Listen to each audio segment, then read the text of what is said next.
go somewhere only we know. Welcome back to Once Upon a Tiny Farm. My name's Drew, and today I am just starting to get our market garden area back here in order, and I started transplanting some of our first seedlings.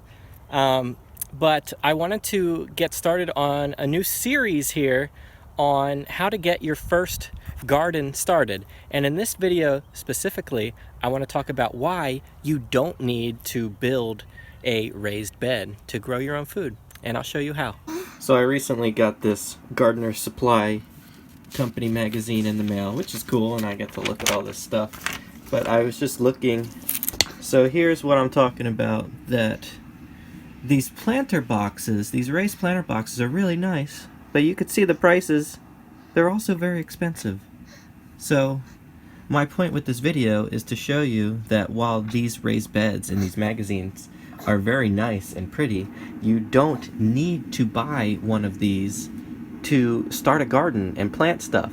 So as you can see here, I have these rows covered in tarps. Now this is called a silage tarp. It's a 6mm plastic. Now they make better ones that are white colored on one side and black on the other, but this is black on both sides. But what this does is it kills the weeds, and in the hot summer, this, in like a week or two, if you had an area of grass or weeds, this would kill all of that. And what you could do after this kills all the grass and weeds is you could plant, you could fill a row of soil. And that's what I actually did. I just created a new row over here, and I'm going to show you how I made a new in-ground raised bed.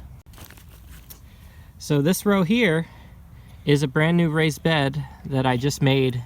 Actually, the first one that I made using our own homemade compost, which is really exciting. And this is what I would call an in-ground permanent raised bed. So this raised bed doesn't have wood on the sides, but it does have walkways. All of my rows are 30 inches wide. And see, I have 2 rows here. These are carrots. This is also going to be a row of carrots. But this is very simple. This is a very simple way to just get the ground worked by using a tarp, silage tarp, whatever kind of tarp you have. When the weather is really hot and the sun is beating down on it, you're going to kill any weeds and grass you have there. And then you could fill it in with your soil. I like to make my rows, like I said, 30 inches wide. All my rows are the same, so it looks nice. And a lot of the tools that I use for the market garden, they're all kind of based around your rows being 30 inches, so that's why I did that. But you could do whatever you want. You can make it 48 inches wide. You can make it, a foot wide. It doesn't matter. You could just do whatever you want, but all you have to do is put soil on the ground and start planting your seeds. You don't need to have an expensive raised bed to grow a garden. You just need soil and seeds. Okay, so if you're gonna do this, create new in-ground beds for the first time, I think you might want to look into a tool called a broad fork. This is a broad fork. I got this from a company called Treadlight, and they make different sizes of broad forks.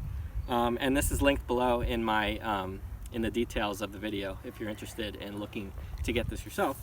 But what this does, the broad fork, basically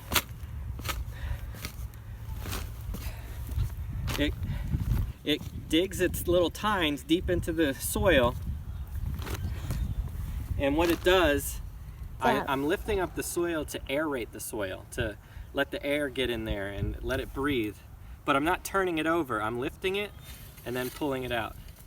And then I'm going to go about a foot back and do the same thing.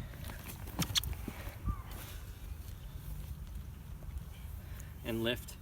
And I'm going to do this all the way down this row to kind of break up this clay, tough, rocky soil, because I'm going to, like I said, I'm going to be planting carrots here, and I want the carrots to grow deep into the soil.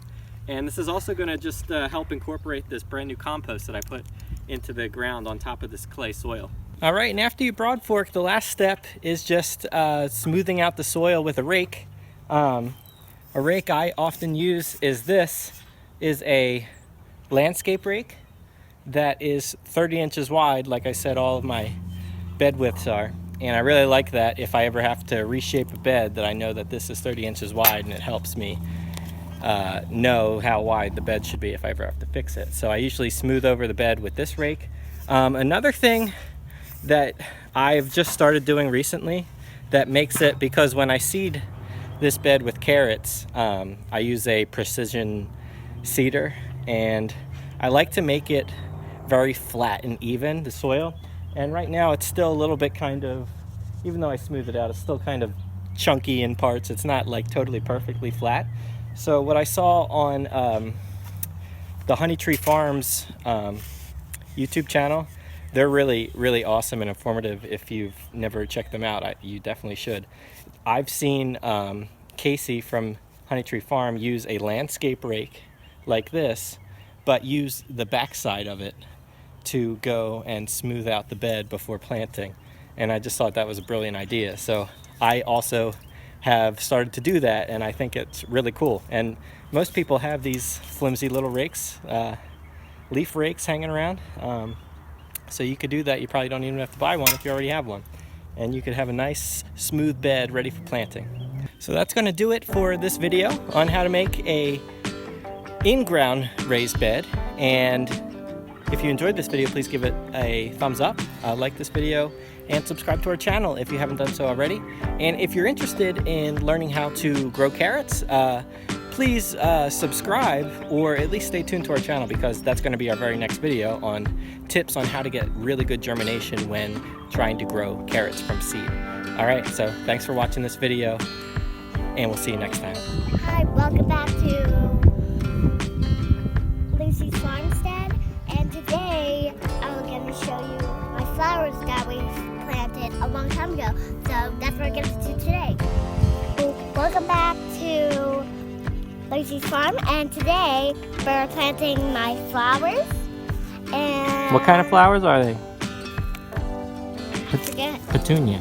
Petunia. Okay. What else are you going to be planting? And then plant all of these seeds right here. Okay. And then we're going to Some zinnias and marigolds. Right here. Okay. We're going to plant them all right here. All right. Then that's what we're gonna do. All I right. can do the time lapse. Okay.